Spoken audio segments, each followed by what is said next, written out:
Hey gang, I got an offer for you today from LinkedIn. As business-to-business marketers, your needs are unique. B2B buying cycles are long and your customers face incredibly complex decisions. Isn't it time you had a marketing platform built specifically for you? LinkedIn ads empower marketers with solutions for you and your customers. LinkedIn ads allow you to build the right relationships, drive results, and reach your customers in a respectful environment. On LinkedIn, you have direct access to build relationships with decision makers. Of the 875 million users on the network, 180 million are senior level executives. 10 million are C-level executives. You will also be able to drive results with targeting and measuring with their tools built specifically for B2B. And best of all, they work. Audiences exposed to brand messages on LinkedIn are 6 times more likely to convert. LinkedIn ads also rank number 1 for security, community, and ad experience as part of the Business Insider's Digital Trust Study. Make B2B marketing everything it can be and get a $100 credit. It's a $100 credit on your next campaign. Go to linkedin.com/MPN to claim your credit. It's linkedin.com/MPN. Terms and conditions apply. Entrepreneurs Enigma is a podcast for the ups and downs of entrepreneurship. It's about the wins and the fails that we all face being entrepreneurs, and how we learn from adversity. Every week I talk to a different entrepreneur with a story to tell. I'm Seth Goldstein. Come with me on the journey. This is Entrepreneurs Enigma. Let's get started.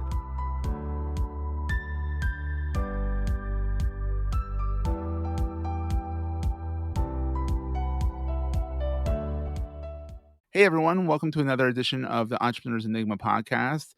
I'm Seth, and I'm here with Mr. Nice Guy. He is nice by birth. You can say that about Canadians. He's Canadian, but he's in Tennessee. So hopefully we didn't co-opt the niceness too much for him being in the States for 20 years, 30 years?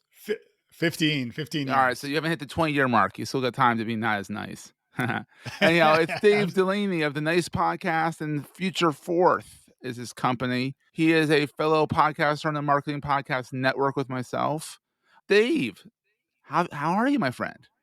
I am great. Thank you for having me on the podcast. I'm thrilled to be here. Oh, and he's got that radio voice too, which is really nice.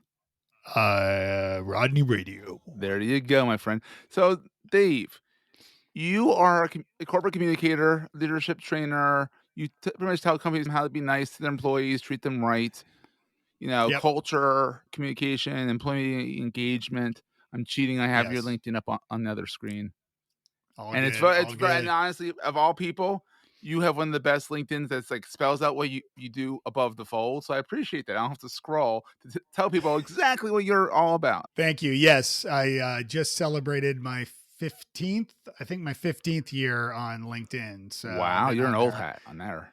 I'm an old hat. Yeah, I've spoke for LinkedIn. They had a conference a number of years ago, and I was one of their keynote speakers. Oh, wow. And spoke about networking nicely using LinkedIn among other tools and tips, but of course with a focus on using LinkedIn. So yeah, I love LinkedIn. And it's come into its own too recently.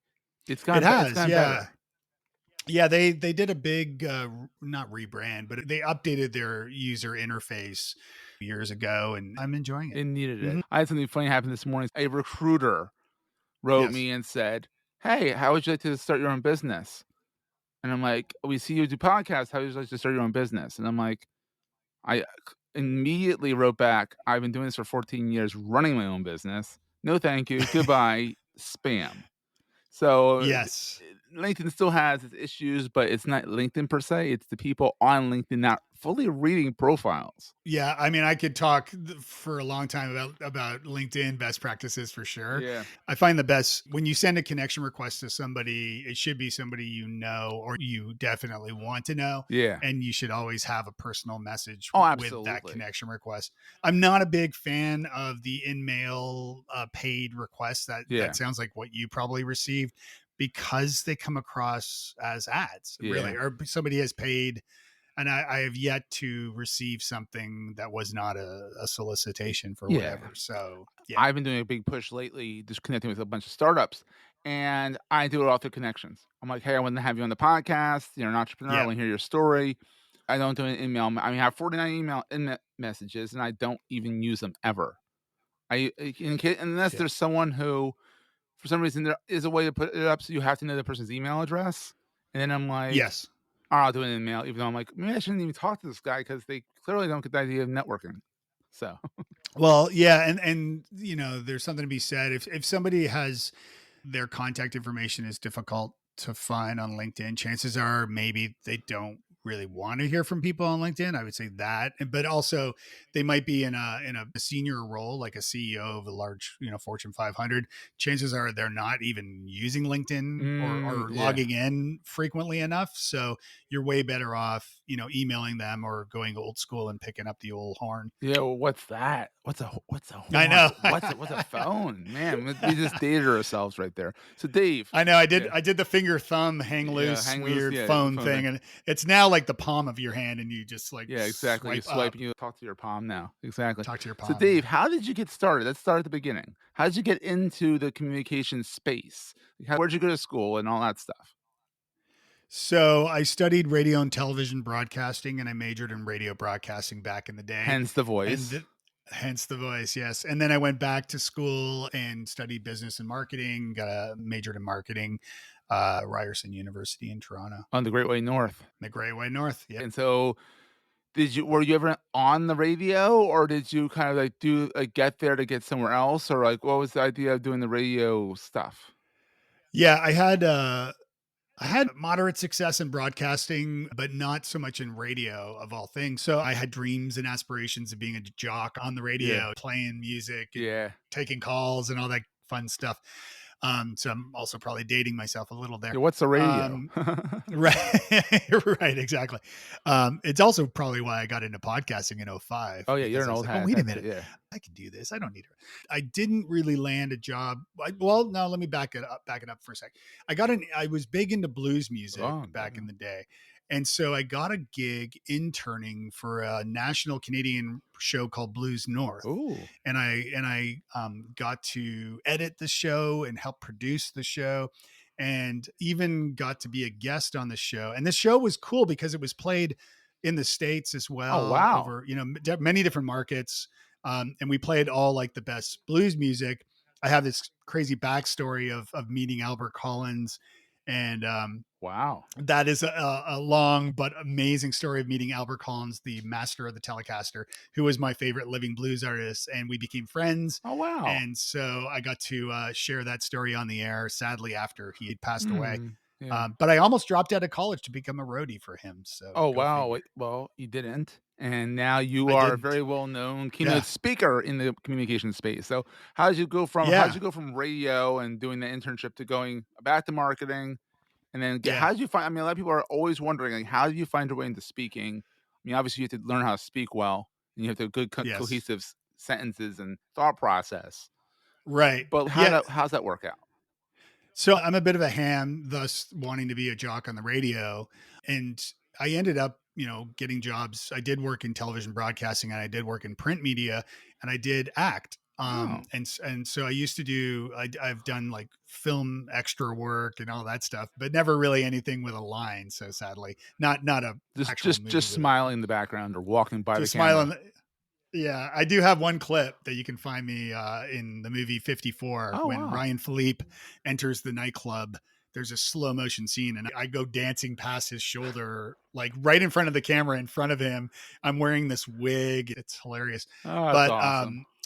but I studied, in addition to my education, I also studied improv comedy with Second City in Oh, Toronto. wow, okay. Um, and so improv was really what gave me a taste for performance Mhm. and being on stage and being in front of audiences.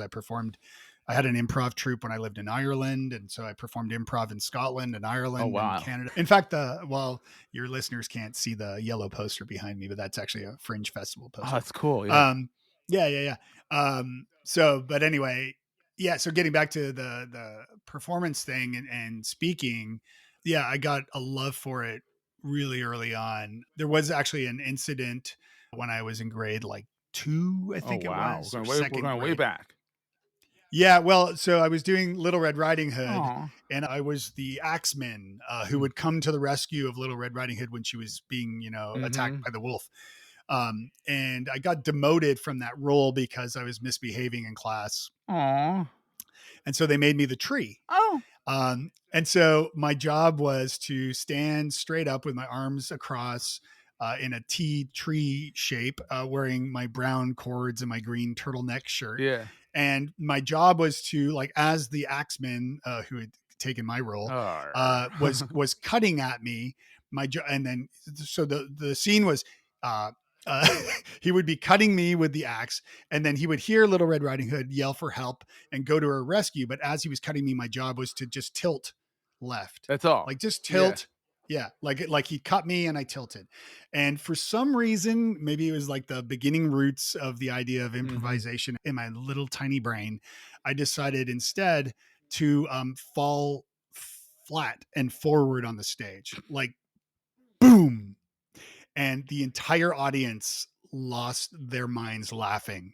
That's I awesome. stole the show. Oh, as a tree. And as a tree. And the teacher was the only one that was livid with me. And I think my parents might have been a little angry too. So Well, they always say to show that they were livid, but they're probably in the backhand saying, "Oh, he's such a ham." Yes. Yes. Yeah.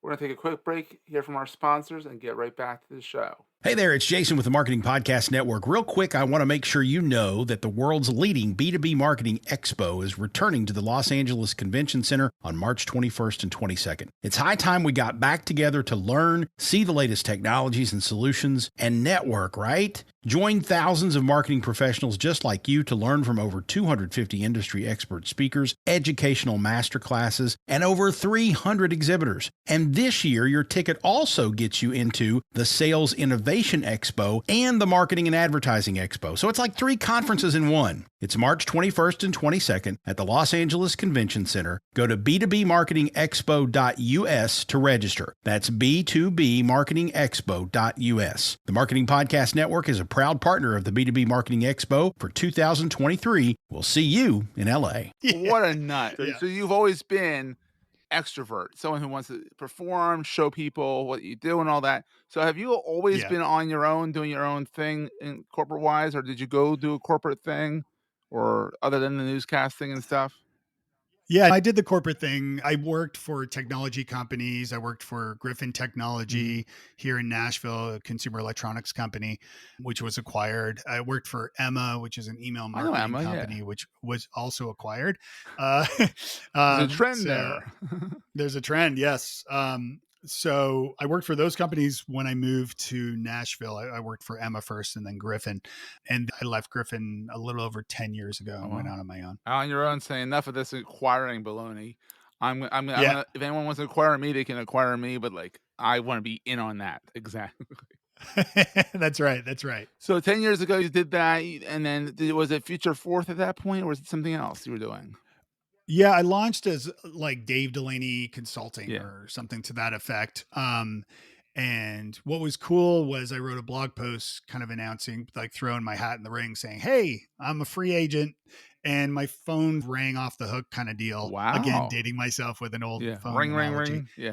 Ring. Yeah. I had clients instantly. But even awesome. better than that, or I suppose that would have been the best scenario, but even better than that was a lot of peers, mutual friends, all kind of said, "Yay, like he finally did it." Because I really, speaking at many conferences and like South by Southwest and all these different tech conferences and so forth over the years, I had a lot of friends who were entrepreneurs and doing their own thing.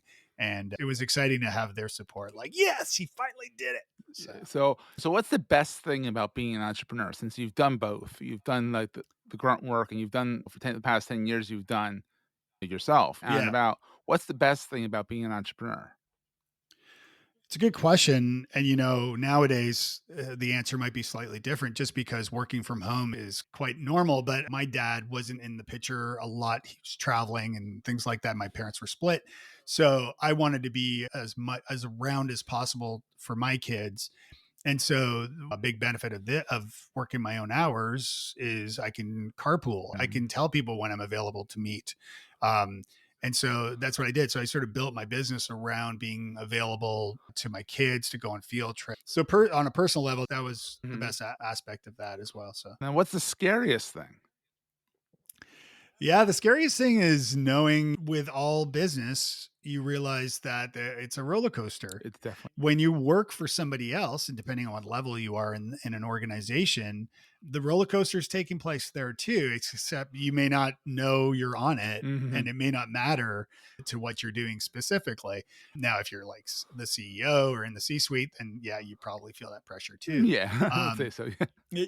you definitely feel, yeah. Yeah. So the scary part is really knowing that a client may end an engagement suddenly and you're like, oh, or that it just Mhm. may end and suddenly you don't have another client. And so there are a lot of those moments when you're like, crap, you're doing really well. Things are going great financially. And then suddenly it's like, oh, crickets. You're like, "Oh, no, what do I You do know, now?"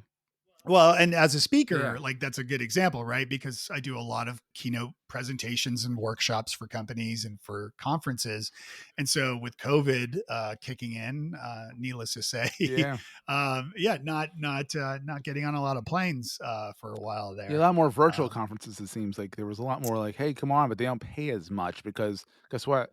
You're not out there in the flesh. right. It's, they feel like it's not as much, and I'm always say, like, I think it's actually harder to do digital than it is to be in person because you have to sit still. Yeah, I mean, it's harder for you as a speaker. I have a standing desk, Yeah. so I can stand and I have my clicker and I can do my thing. But I mean, I'm doing it to a camera and not to an You audience, can't right? read this but And well, yeah. yeah, I mean, you can't read the audience. Obviously, you have no idea if your jokes bomb or not. Yeah. Luckily, I have a few in the can that I know usually work. Yeah. I think even besides my own experience as a speaker, more importantly, the audience, there's just no way to replicate the joy of connecting with people at a conference, right? There Like isn't, yeah. the just kind of spontaneity of it, Mhm. the serendipity of it, of just like meeting people in the hallway The hallway and track, yeah.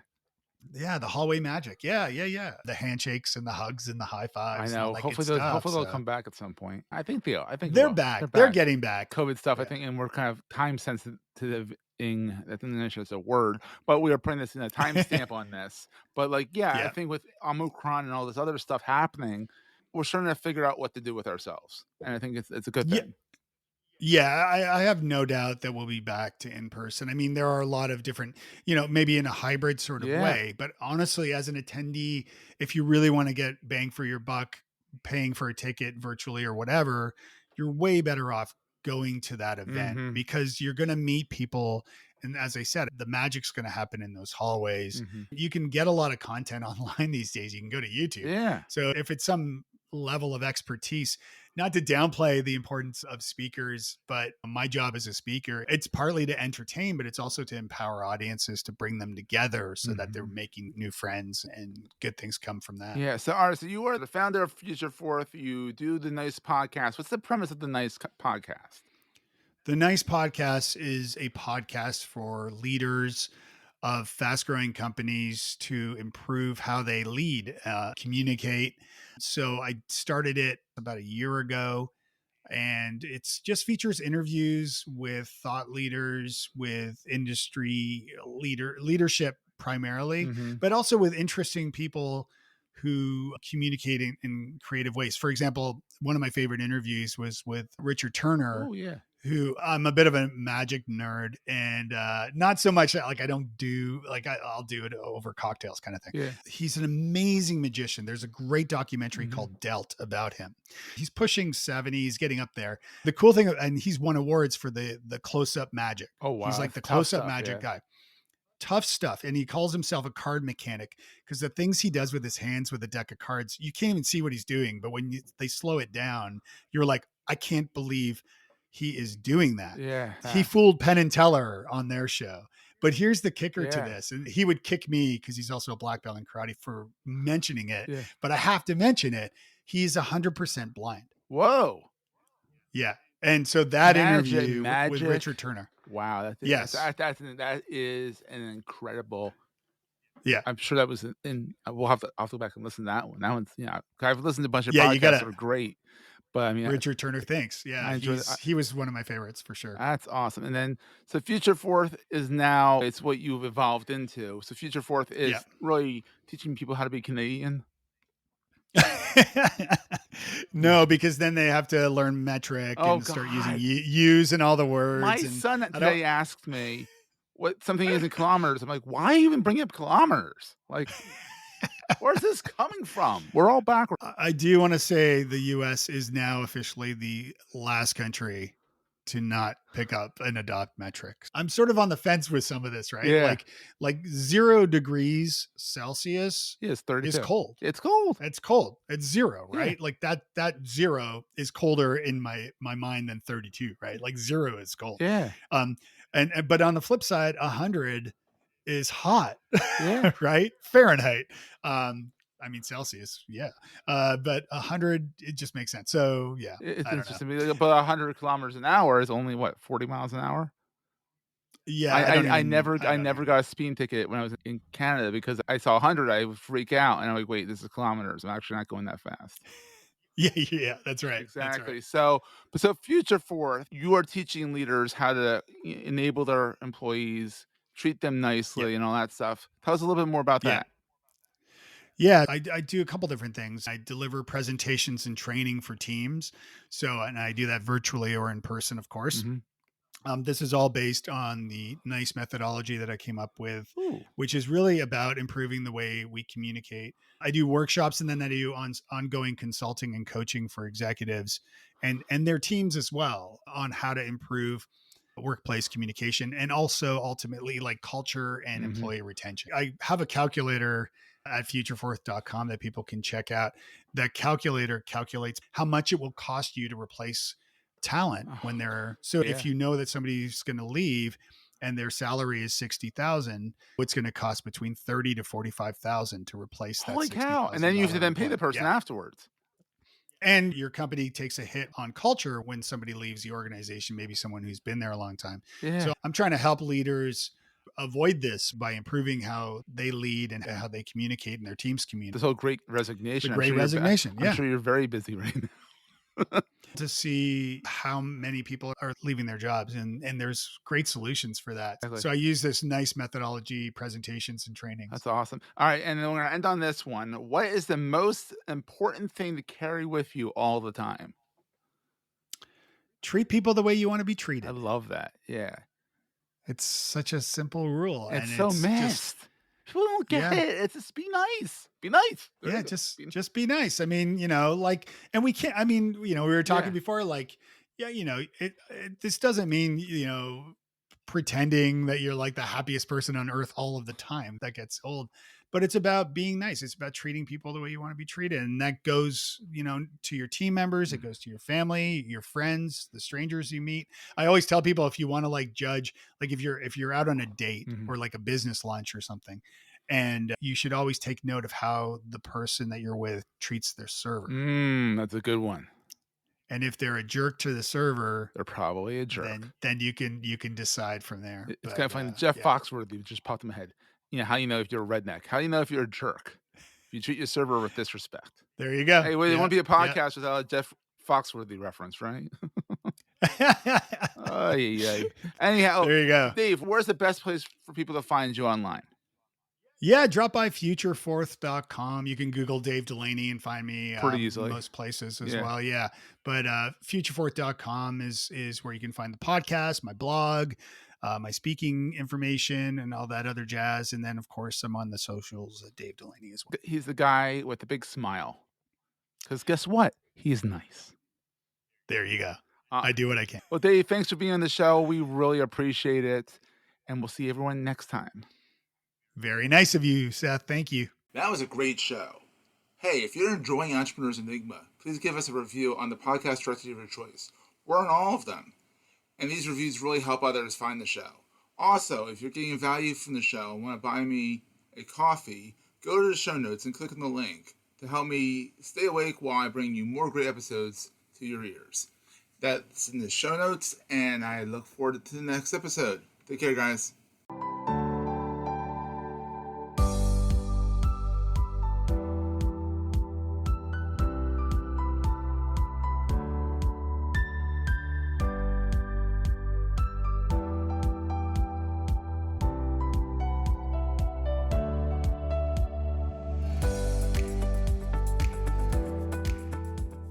This podcast is one of the many great shows on the MPN Marketing Podcast Network.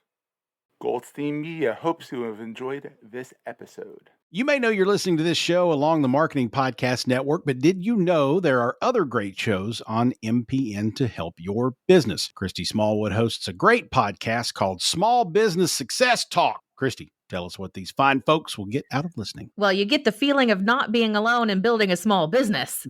My guests have shared their success stories, their biggest challenges, their best practices, the passion for what they do, and what success really means for them. It's a mix of mindset, heart, and how-tos for the small business community to learn from each other. Awesome. Where can people subscribe? You can go to smallbusinesssuccesstalk.biz, or you can find the show at marketingpodcasts.net, or you can search for Small Business Success Talk wherever you get your podcasts. You heard her. Go subscribe. This podcast is heard along the Marketing Podcast Network. For more great marketing podcasts, visit marketingpodcasts.net.